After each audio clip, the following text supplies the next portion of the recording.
Thank you for staying with us. It is still the conversation here on Lagos Television. And on this side, we're discussing Yoruba culture in contemporary Lagos. Now, Yoruba culture is one of Africa's most enduring legacies, rich in language, values, even spirituality as well, art and social order. But there are some questions that, looking at how modernization has come to play, looking at the culture, there are questions that I wrote out here. What remains of the Yoruba culture? What has evolved? What has been diluted? And what must be protected? To give answers to this question and more, we are joined by Qudus Onikeku. I got it. He is the CEO and Center Director, JRandle Center for Yoruba Culture and History. You're welcome.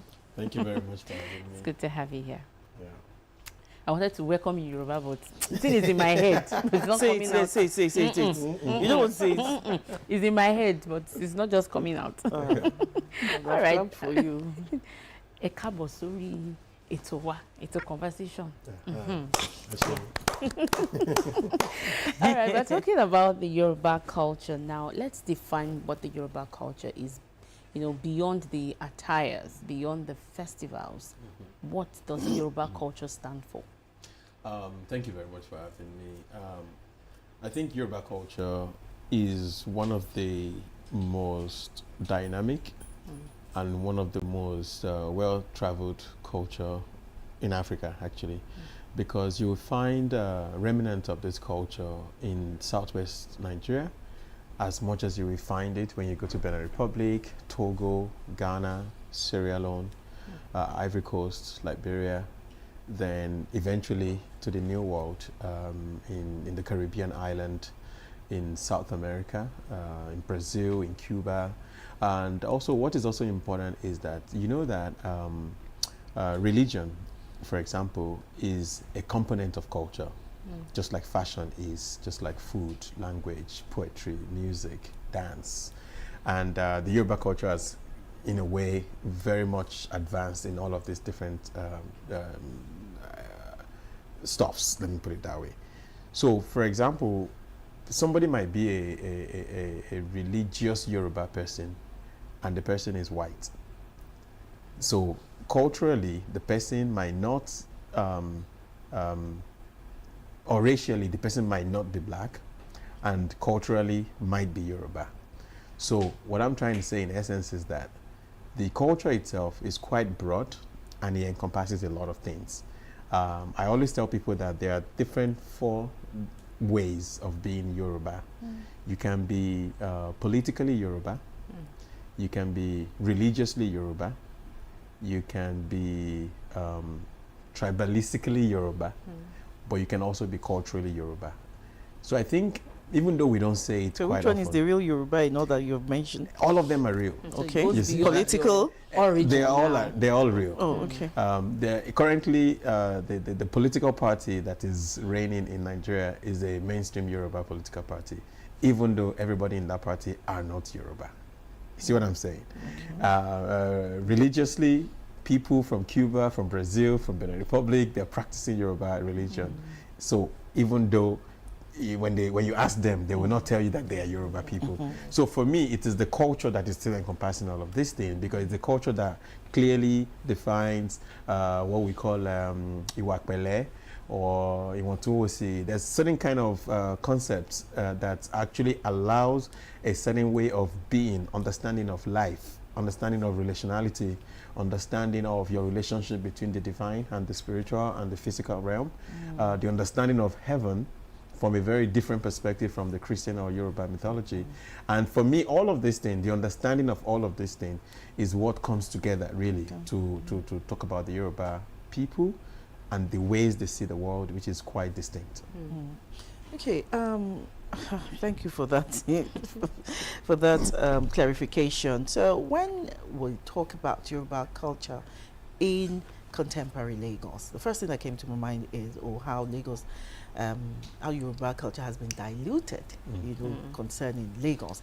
But I'd like you to, since you are the experts, to tell us what that really means, Yoruba culture in contemporary Lagos. I always tell people that I was born in Lagos. My dad migrated from Abeokuta, but I don't know my Abeokuta. I know Lagos. So from my reading and studying of Yoruba worldview, I actually think there is no city that really represent what Yoruba worldview really looks like than Lagos. Right. Because to be Yoruba is actually to be at the crossroad of different understanding, different knowledge. And for example, Yoruba people, when they want to say any proverb, they will say Yoruba bo, Yoruba sokwe. Yoruba bo, if you look at the word bo, it actually means to return. That means Yoruba ti lo, Yoruba has gone, and then they've returned, and they've learned something important for us to keep as our value.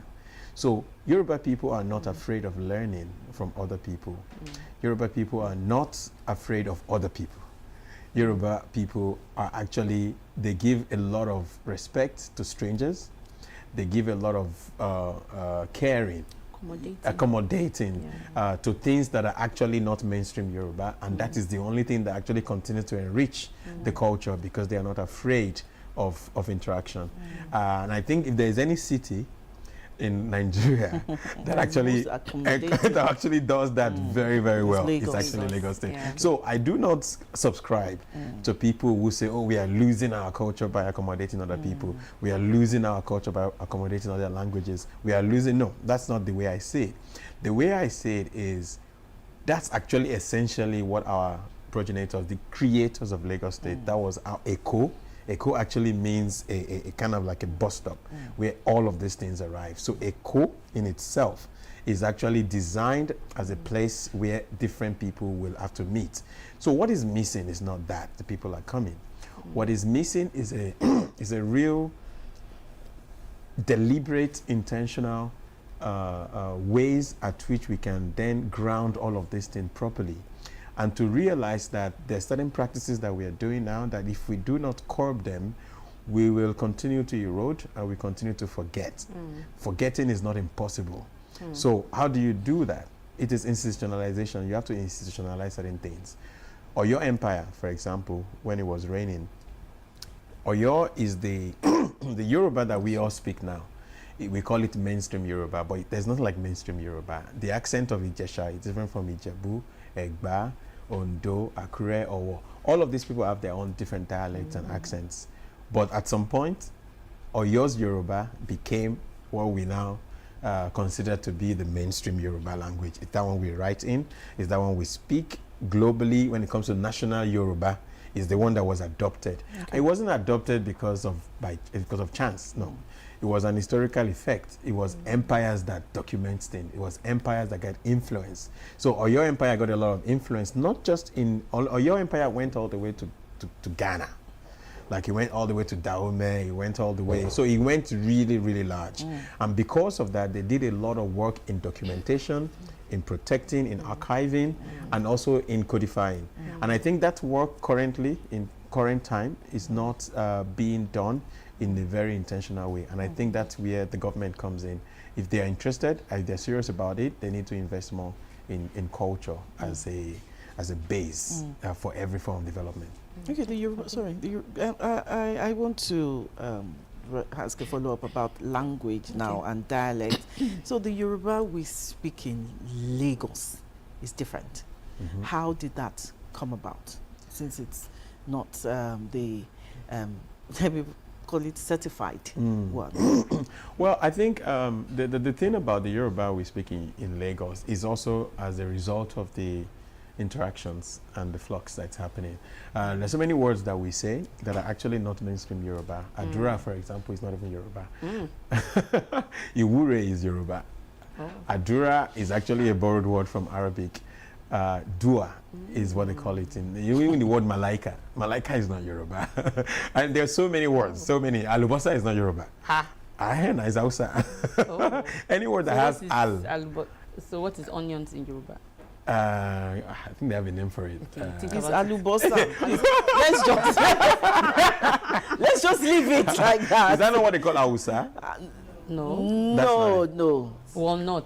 Okay. So Hausa. if it doesn't have a word, it also mean that it was imported. Okay. You know. So, for example, what is the word for Instagram in Yoruba? No. Instagram.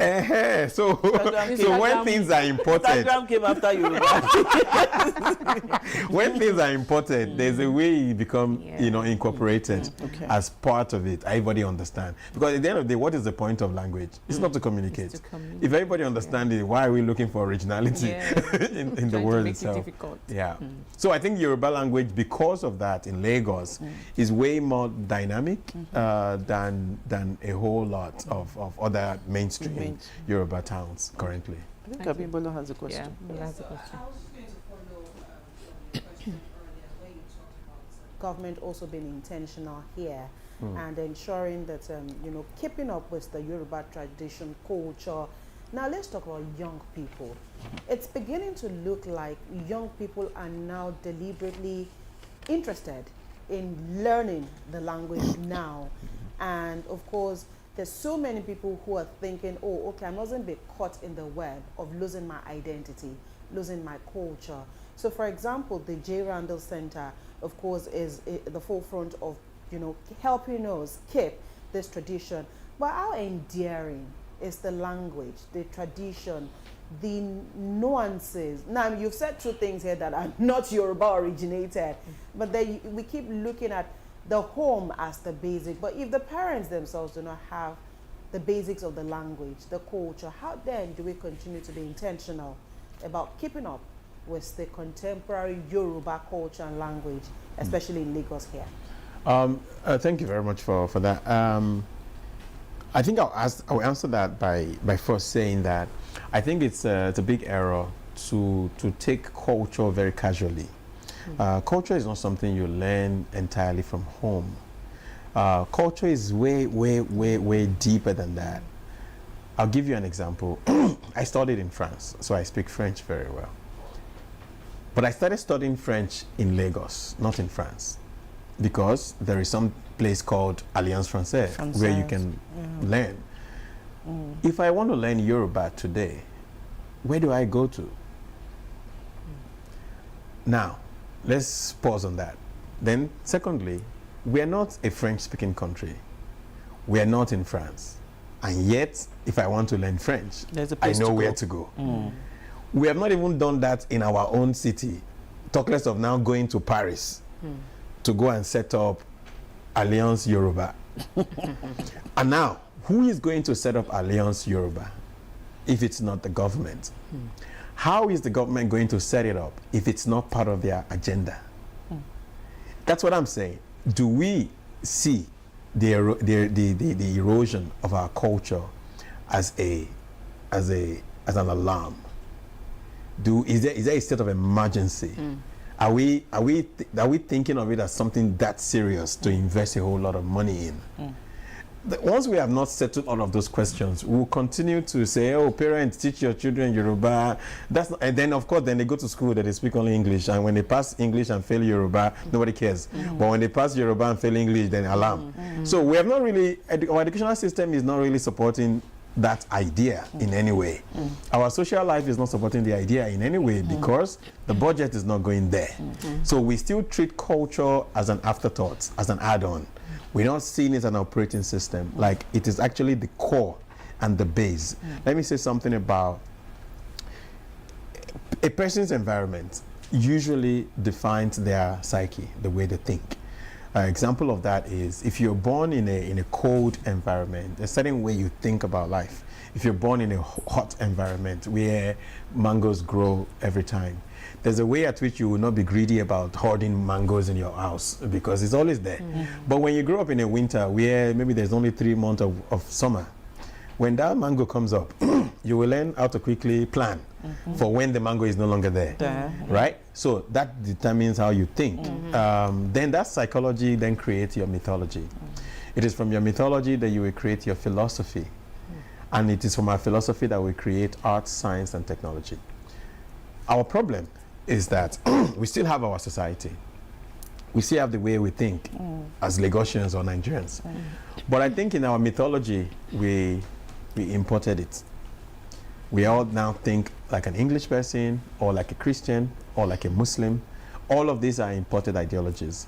And it is from there that we're now inventing our philosophy. And that's why we cannot create anything. We have to import our science, our art, our technology. We are importing everything. Even to make a cup, we are importing the materials that we're using for that.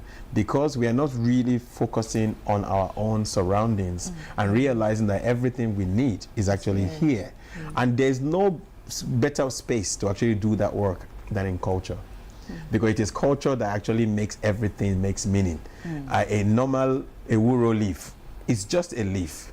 But for somebody who is culturally inclined, it's not just a leaf. It's an archive. There's a whole lot of information it's carrying, a lot of knowledge it's carrying that I need to know about. That's what culture does, you know. It's not just when we are finished with the serious talk, then we bring cultural dances.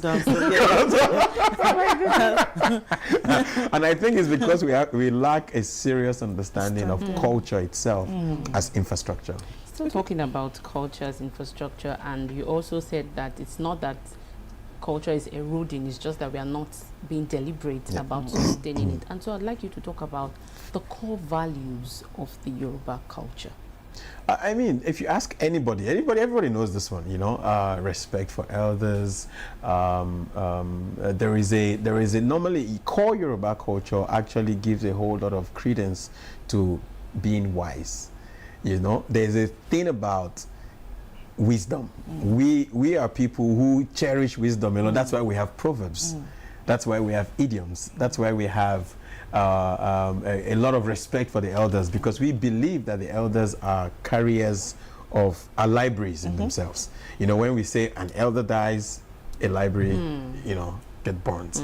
And I think it is that, and I feel like we are missing all those core values of courage, of trust, of trustability, of respect, of not really knowing people before you care for them or care about them. Empathy, you know. So all of these are part of the core values, which I think those of us who are now, you know, moving to Lekki and Ikoyi, because those spaces, you see, that's the thing again, those spaces, especially Ikoyi, were not designed based on our cultural values. Our cultural values is always communal. There's always a square where every kid go to play. You know, all of us in mainland, some people in mainland, they still maintain that architectural, you know, system. But because it was the white people, it was colonial masters that invented Ikoyi and VI and the rest of the place, they didn't use our cultural values to build them. And that's why when we move there, you move into a different design that was not designed for your own values. You're moving into a different culture. Yes. Exactly. Yes. While in Lagos. While in Lagos. Okay. I want to talk about social media and Yoruba culture. We see a lot of we see a lot on social media concerning Yoruba culture, how, you know, parents out of Nigeria are more deliberate, you know, about Yoruba culture. Likewise, other cultures. My question now here is, does social media really promote Yoruba culture, or does it just reduce it to just vibes, likes, and of course, yes, and Well, there is, you know, social media is a tool, you know, just like a knife can be used in cutting beautiful salads, and you know, or it could be used in stabbing someone. The knife itself is innocent, you know. It is the intentionality of the person using it that comes into question. I do not think social media is inherently bad, because it gives possibility to also discover people like Washere or Masoyimbo or Arojile, or Science in Yoruba. I know a lot of, you know, people that I follow that are actually doing archival work, historical work, or preservation work using that same tool. So I don't think the tool itself is what is problematic. It is the things, again, where are people learning their core values before they handle a tool? Somebody that lacks home training, and you now give a knife to him. What is he going to do with the knife? Somebody that has home training, and you give a knife to him. It's not the thing. And I think that's where we are losing. I'm talking about the government now. Because when you leave it in the hands of individuals, they will do what is good for their own individual well-being. A very good example is again, I use that example always, the ISHO Speed visit to Lagos. It showed that as a people, we are inherently individualized. We are selfish, and we think only about ourselves because of the hustle culture that is going on. Because there is no serious plan for all of us. All of us then just do things that is going to be ourselves. So when someone like that comes into the city, everybody want to highlight themselves. They want to highlight their own page. They want to highlight their own individual practice without really talking about the collective or showing something that really project the collective. We saw what he did in Benin Republic. We saw masquerades. We saw the Amazons. We saw, you know, when he went to Abidjan, he wanted to do the most difficult dance in the world, the masquerade dance. When he went to Ethiopia, we saw people's culture. But when he came to Lagos, we saw individuals who are selfish. And this brings me to the last Ayo festival, you know, that we had. You know, festivals like Ayo, you know, still exist, and there's a reason for it. Does it still represent cultural expression, or it has now become a tourist, you know, attraction? I don't think there's anything wrong in those two things being side by side. Okay. In fact, I had the chance, the privilege to meet the former Governor Ambode in a panel discussion in Belgium. That's how I actually met him. And on that panel, we were talking about Lagos being the next capital of culture for the continent. As at that time, it was still Johannesburg mostly. So Lagos was gradually coming. And I told them on that panel that I do not know which genius made you guys put tourism, art and culture under one ministry. I think it's the most genius thing you could actually have done. Because before then, it was Home Affairs and Culture. Nationally, it was information and culture. Some people have done youth and culture. Some people have done sports and culture. I said, if we have to put anything beside arts and culture, I think it's tourism. It's tourism because Lagos, specifically, is not a easily tourist attractive, you know, city. It's not. I know many cities in the world. Even I'm not comparing. You know, if we compare, that's what I'm saying. I don't want us to compare. Because tourists, you have to decide where they want to go, right? Let's look at Lagos itself. That's what I'm saying. But tourists are outsiders. Yes. Who wants to come in to visit? Even people in Ibadan, Abeokuta, they don't want to go to but there is something that Lagos has that almost no other city has. It's called creative energy. And because of Nollywood, Afrobeats, fashion, you know, our artists that are traveling, also our men is we are hot cake now in the relationship market. So all of these things are actually tourist attractions. Yeah, all of this is tourist. All of this is tourist attraction now. And there's a way you can actually systematize all of these things. Okay. We do not have, do you know that we do not have a place called Nollywood in Lagos? We do not have. We don't. We do not have a place called Afrobeats. But however, you go to LA, you know where Hollywood is. You go to Calabar. You know what I mean? So for me, I feel like we are not even intentional enough in understanding how to ground all of this thing that is making us popular in the world, and then how to attract all of those people to say the capital of this thing that you like. You will see it. Oh yeah, come and see this one is here. Come and see that one is there. Place. Everybody, see, we all go to Paris for one thing: Eiffel Tower. Eiffel Tower was actually built by a human being. It's not even a natural resources.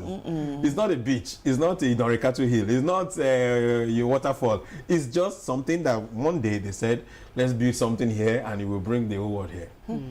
It's marketing. We are not marketing our culture. We are not understanding how to actually do it. And that for me is what pains me. And that's why I think at JRandle Center, that's what we want to try as much as we can to affect. Abimbola, that's a question. I'm going to lump two questions. And since we're talking about the Yoruba culture, again, if we look at where we are in modern times, we were beginning to have issues with respect, with norms, with values which we were known for. It's now pretty difficult for you to find somebody to madobale, to greet, you know, an elderly person. And so if we look at where we are in contemporary Lagos today, vis-a-vis those things I've mentioned, where are we going to trace it back to? Is it back to the homes? Is it back to the schools? Is it back to individuals? Or where exactly are we, if truly we want to retrace our steps? That's one. Then two, where is the place of traditional rulers, our traditional institutions, our fathers or royal fathers? Adebimpe mentioned there your festival earlier. And then so we look at, we still have a whole lot of obas in Lagos and many are springing up daily. So when we look at, I think the Olubadan was in Lagos days ago, and he also called for constitutional rules for the traditional rulers. And so if we look at them in the scheme of things and where we are today with our language, our culture, what exactly are we missing in their role? What should it be today? So two things I'd like us to talk about here. Beautiful. Yes. I will first of all talk about the Eyo, for example. So this December, on a personal note, was the first time I took my time to really understand what Eyo is about. I participated in the conversations before the 5 days that led to Eyo, the 1 week actually that led to Eyo. And I also took my time to speak to some of the white cap chiefs. And one thing that I really found fascinating about Eyo is built on family trees and family values and family tradition. So each of those families that has Iga, you know, they represent certain things, and the memory that they are archiving through Eyo practice alone is immense, is a lot. And that's also when I begin to really understand what Lagos Island is really about. And for me, I've always known, because of all my friends that are from Lagos Island, you know that there is a strong connection.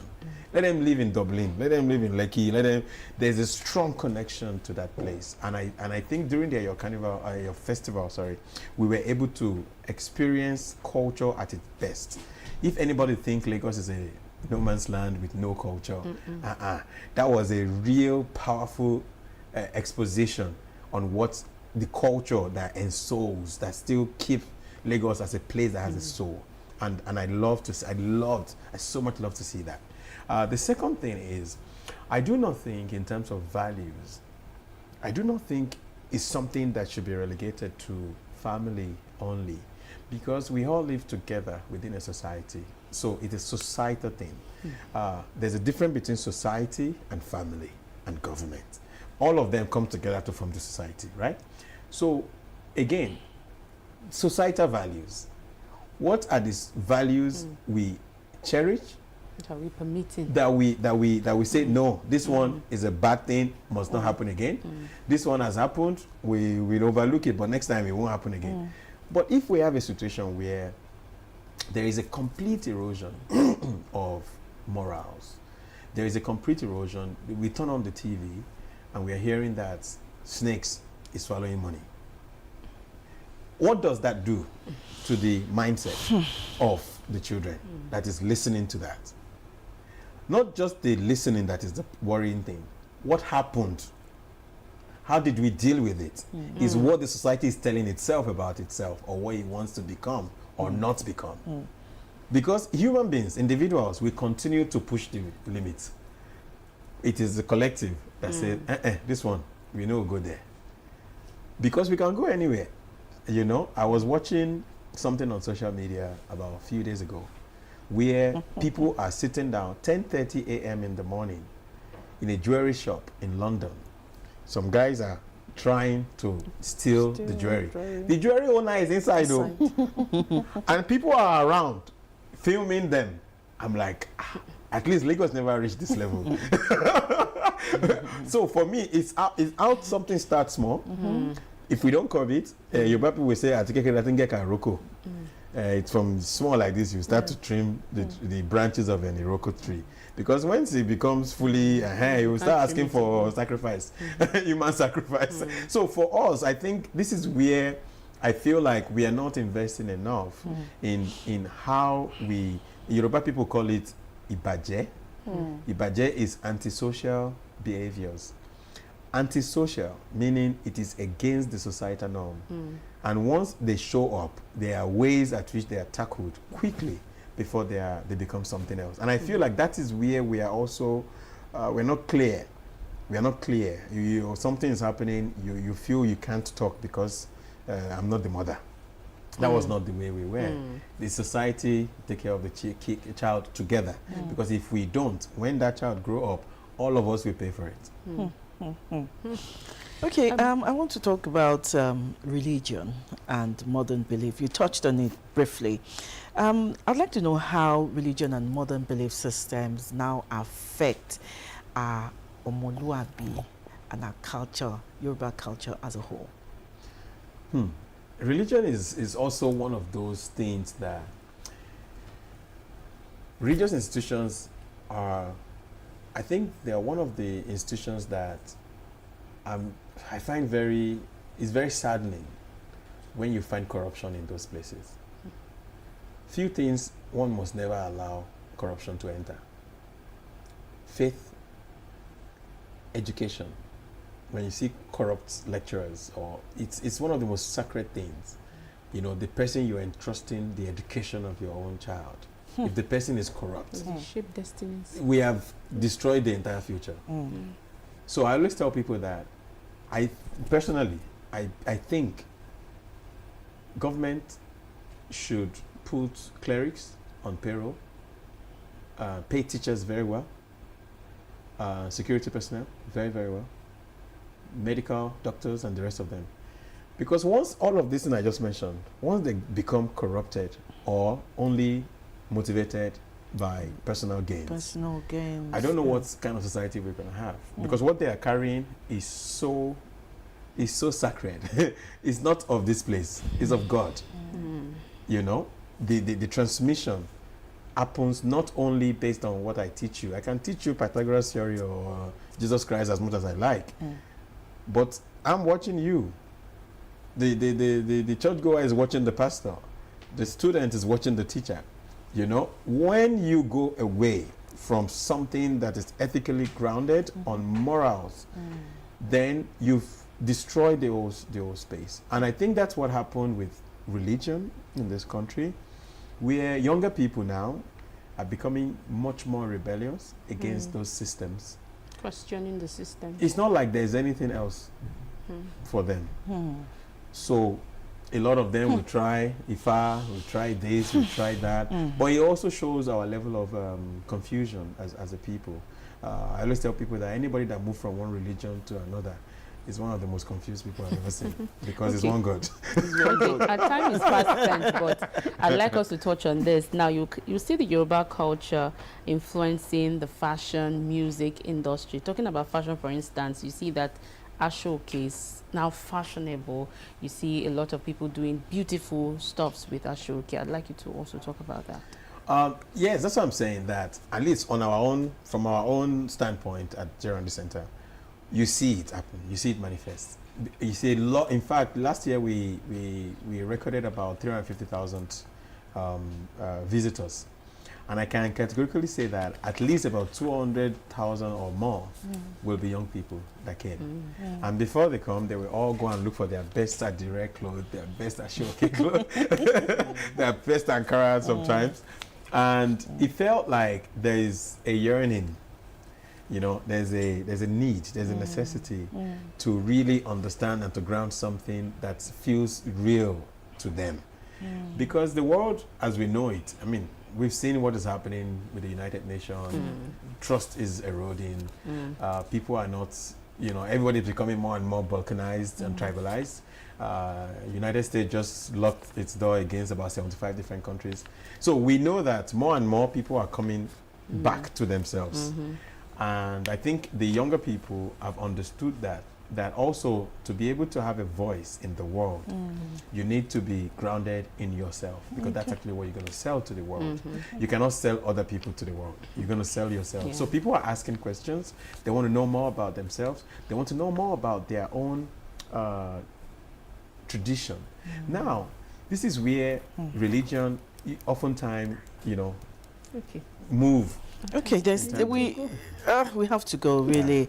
I'd like you to, you know, promise us that you will be back anytime we ask you to come, because we need to. We've not concluded. We work together for Lagos State. We've not concluded on this conversation yet, but we need to go because time is fast spent. Preservation is not only about remembering the past; it's about intentional relevance of the present.